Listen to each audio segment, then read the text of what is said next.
أعوذ بالله من الشيطان الرجيم. بسم الله الرحمن الرحيم. الحمد لله رب العالمين، والصلاة والسلام على أشرف الأنبياء والمرسلين وعلى آله وصحبه أجمعين. سبحانك لا علم لنا إلا ما علمتنا إنك أنت العليم الحكيم. قال رب اشرح لي صدري ويسر لي أمري واحلل عقدة من لساني يفقهوا قولي. أما بعد.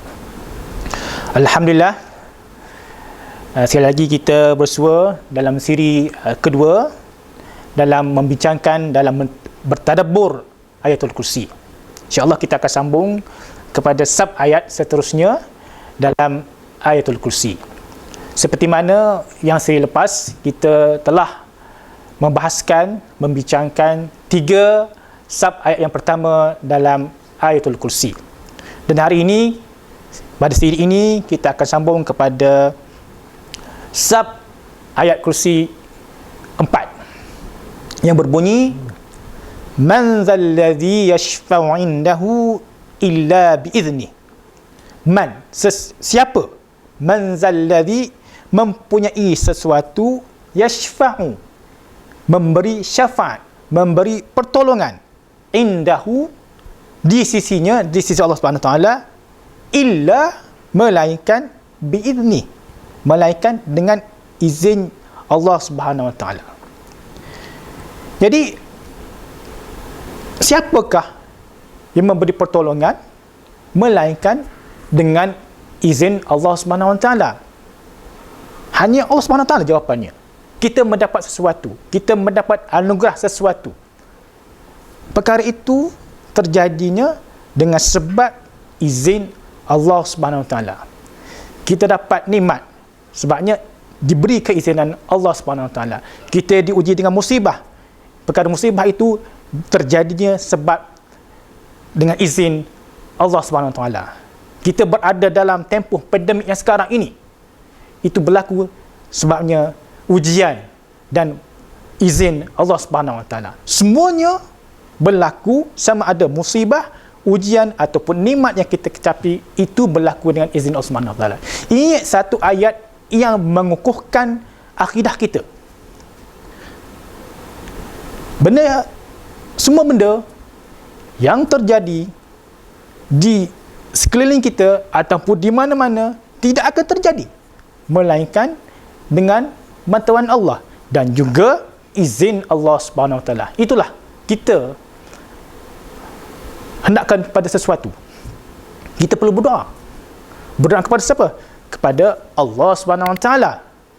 Sebab Allah lah tempat kita meminta segala-galanya. Allah tempat kita meminta tolong.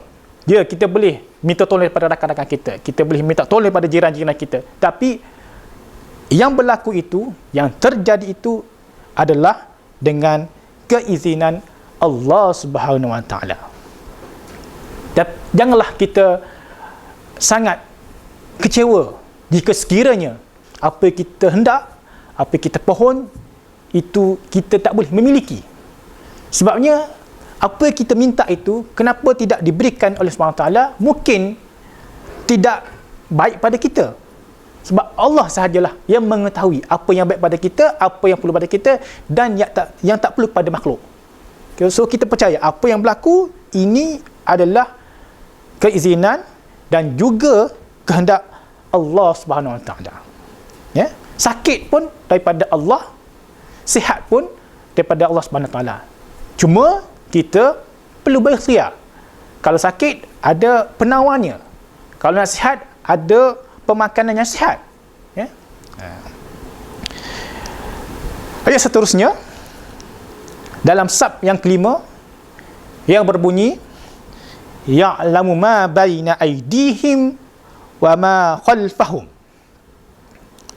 Allah, dia mengetahui ma baina aydihim, apa yang di antara depan dan yang belakang. Allah tahu semuanya. Apa yang berada di depan mereka dan apa yang berada di belakang mereka. Maksudnya apa yang ada di depan manusia, apa yang ada di belakang makhluk, Allah semua tahu. Kita selaku hamba manusia adakah kita akan tahu apa yang berlaku di belakang kita? Mungkin kita akan tahu, tapi dengan waktu seketika. Seolah kita pandu kereta. Ya, kita akan tengok cermin pandang belakang, cermin sisi. Tapi kita tak boleh tengok selama-lamanya. Kalau tengok selama-lamanya sepanjang kita memadu, of course lah, akan berlakulah kemalangan. Kita tak berdaya. Ke depan. Kita diberi tengok ke depan. Ya, tapi kadang-kadang apabila kita tengok ke depan, kadang-kadang kalau kita mengantuk, kita terlai 2 saat pun akan melibatkan satu kemalangan. Tapi Allah SWT, dia tahu depan dan belakang. Jadi kita sebagai hamba, kita sebagai manusia yang beriman kepada Allah SWT, janganlah kita buat sesuatu perkara itu kita anggap Allah SWT tu tak tahu. Tak tahu. Allah SWT ya'lamu, mengetahui. Di sini ya'lamu ni, ulama membahaskan, ulama tafsir membahaskan ya'lamu ni daripada nama-nama Allah SWT Al-Alim, mengetahui segala-galanya. So kalau kita tahu pergerakan kita dipantau oleh Allah Subhanahu Wa Taala, dilihat oleh Subhanahu Wa Taala, so kita tak akan buat perkara-perkara yang buruk, perkara-perkara yang maksiat, perkara-perkara yang melibatkan dosa, sama ada dosa kecil ataupun dosa besar. Nauzubillah min zalik. Itulah, pastikan tidak taduk kita merasakan Allah itu sedang memerhati kepada kita. Kita sebagai hamba yang kecil, yang lemah, tak berdaya untuk menyembunyikan sesuatu perkara daripada Allah Subhanahu Wa Taala. Ya. Jadi berhati-hatilah dalam kita melakukan segala tindak tanduk kita. Dalam kita berbicara, dalam kita berkawan, dalam kita membuat sesuatu event, ya. Dan ayat seterusnya disambung lagi, wala yuhituna bi syai'in min ilmihi illa bima syaa.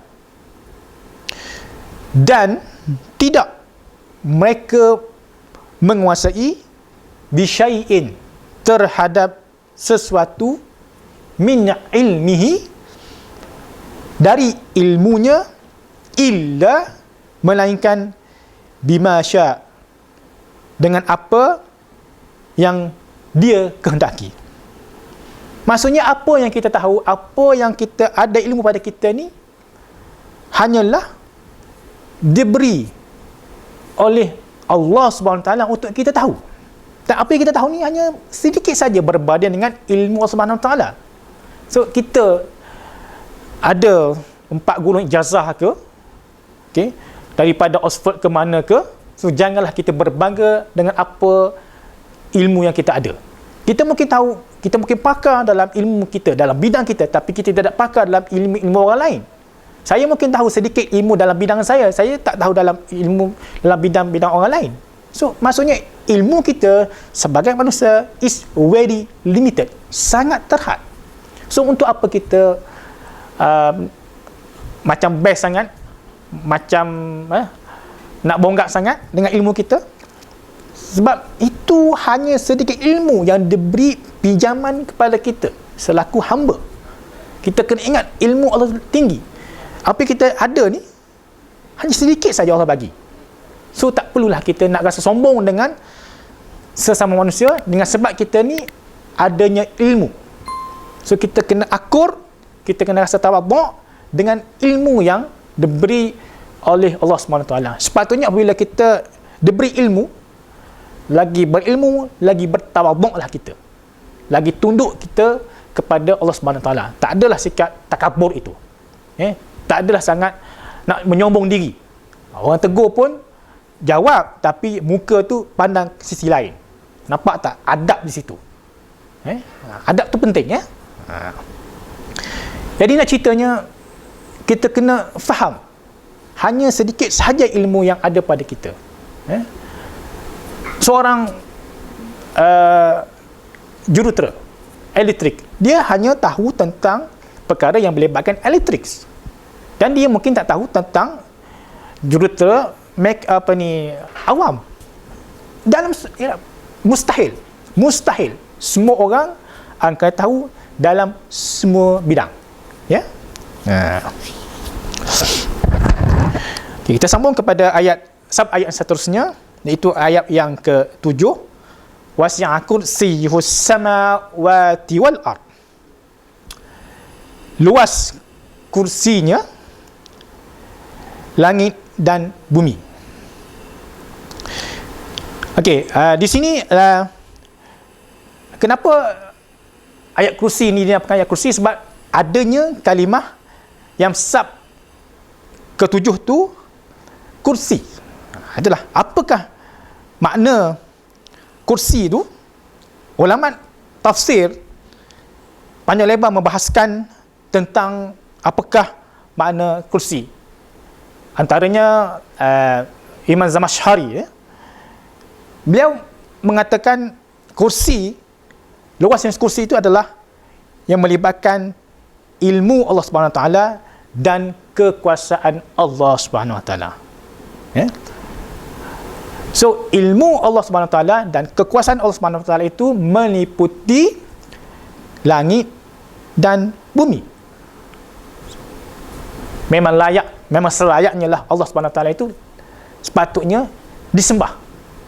Sebab dia berkuasa antara langit dan bumi. Okey?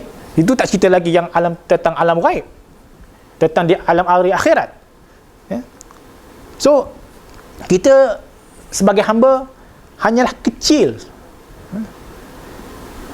Kekuasaan kita terhad.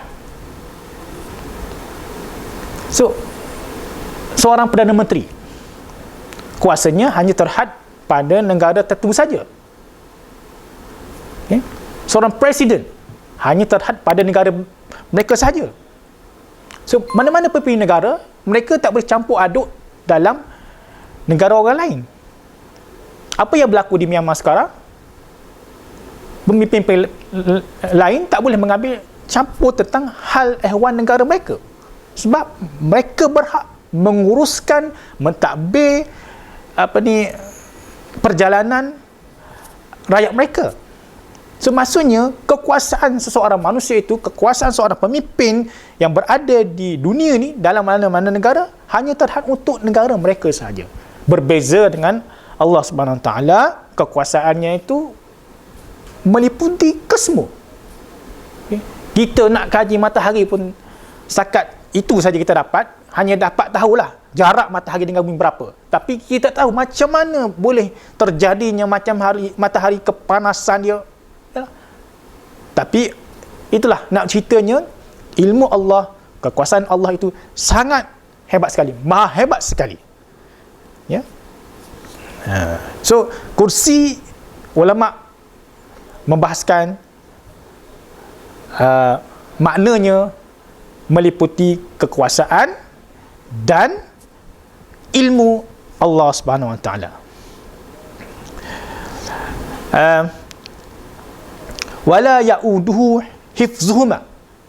Sebab ayat ke-8 dalam ayat kursi ini, wala ya'uduhu, wala dan tidak, ya'uduhu, dia merasa keberatan, hifzuhuma. Apa hifzuhuma? Menjaga kedua-dua bumi dan langit tadi.